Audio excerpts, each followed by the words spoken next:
Tuan Yamani Hafiz bin Musa yang berhormat Sipitang. Terima kasih Tuan Yang Ketua. Soalan saya hari ini yang nombor 3. Sila Menteri Pelancongan Seni dan Budaya menjawabnya.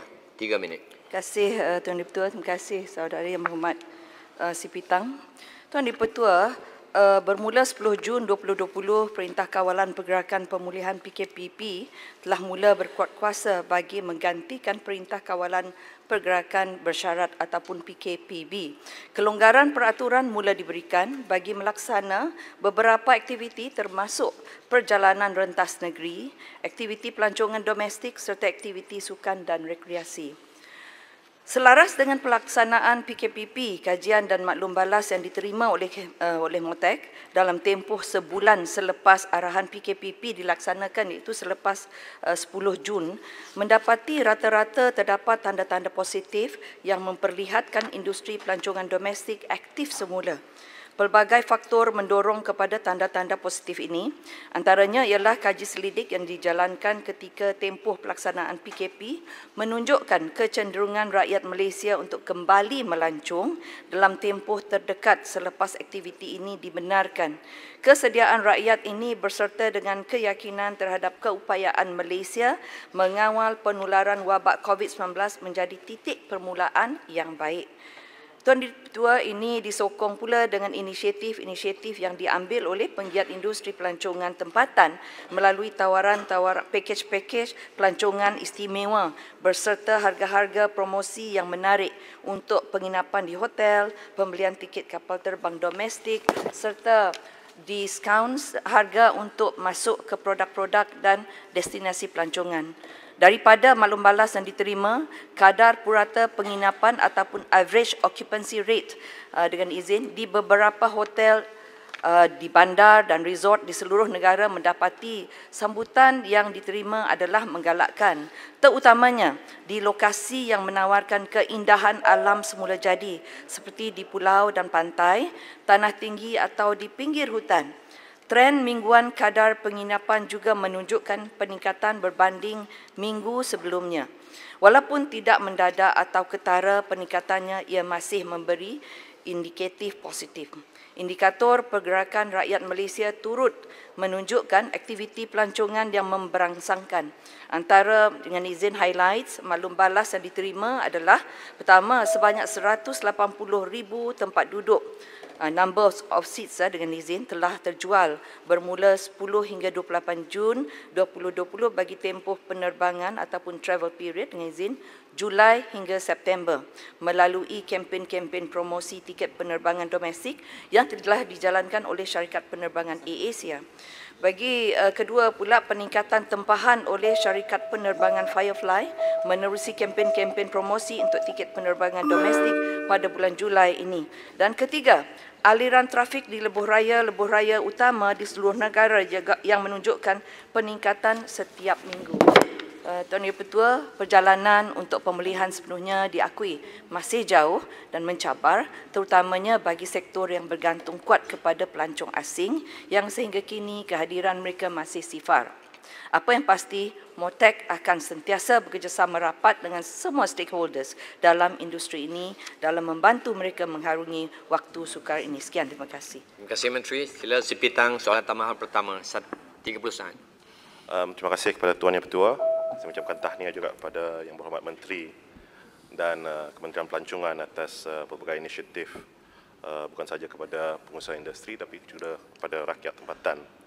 Namun suka juga saya mengingatkan YB Menteri dan semua kita dalam Dewan ini dalam 3-4 hari kebelakangan ini, biarpun kemarin kita ada mempunyai tren yang menurun, tapi angka jangkitan COVID kita telah menyampai 2 angka. Dan Ibu Kota Negeri YB Menteri sendiri pun telah dikategorikan, disytiharkan sebagai zon merah. Dan YB Menteri Pertahanan buat satu kenyataan bahawa mudah-mudahan tidaklah kalau angka itu sampai ke angka 3, PKP akan dilaksanakan semula. Jadi pertanyaan saya pada hari ini ialah apakah pendekatan yang boleh diambil oleh MOTEK atau Kementerian Pelancongan dalam jangka sederhana untuk membantu penggiat industri kecil dan sederhana pelancongan negara kita yang sekarang ini sudah pun banyak tidak mampu bertahan. Terima kasih. Sila Menteri, 1 minit. Terima kasih Tuan Ketua, terima kasih Muhammad. Memang kita sedari keadaan apa yang kita hadapi sekarang ini adalah satu keadaan yang agak menggentarkan kita. Kita tidak mahu menghadapi satu lagi PKPP. Namun begitu kita akan tetap membantu dari segi mempromosikan, kerana kita dalam mempromosi itu yang Muhammad, kita mahu memastikan rakyat kita sentiasa mematuhi SOP. Teruskan. Rakyat kita sentiasa mematuhi SOP yang telah diberi sebagai garis panduan. Jadi apa yang digiatkan di sini ialah dari segi pemantauan dan juga enforcement, penguatkuasaan dengan izin. Kerana kalau ini tidak dipatuhi oleh rakyat, maka ianya akan menjejaskan lagi aktiviti ekonomi dan juga pelancongan kita. Dan saya mengharapkan ini akan menjadi satu panduan kepada orang ramai. Namun begitu, dari segi promosi, kita akan tetap mempromosikannya dengan memastikan rakyat kita akan mematuhi SOP yang seperti yang saya telah nyatakan tadi. Terima kasih. Terima kasih. Papar kali-kali sudah di 3 kali sudah. Papar, menjemput Yang Berhormat Papar. Alhamdulillah. Terima kasih Tuan Yang Dipertua. Soalan saya, berapakah jumlah peruntukan bagi tujuan promosi antarabangsa yang dikhususkan untuk kempen Visit Malaysia 2020 yang telah diseluruhkan bagi promosi domestik di seluruh negara setelah MOTEK membatalkan kempen tersebut dan agensi yang terlibat bagi mempromosikan pelancongan domestik? Terima kasih. Terima kasih Yang Berhormat Papar. Sila Yang Berhormat Menteri, 1 minit. Terima kasih Tuan Ketua, terima kasih Yang Berhormat Papar. Sebenarnya sebelum ini Visit Malaysia Year 2020 kempen dia kita telah mempertukarkan dalam 90 million.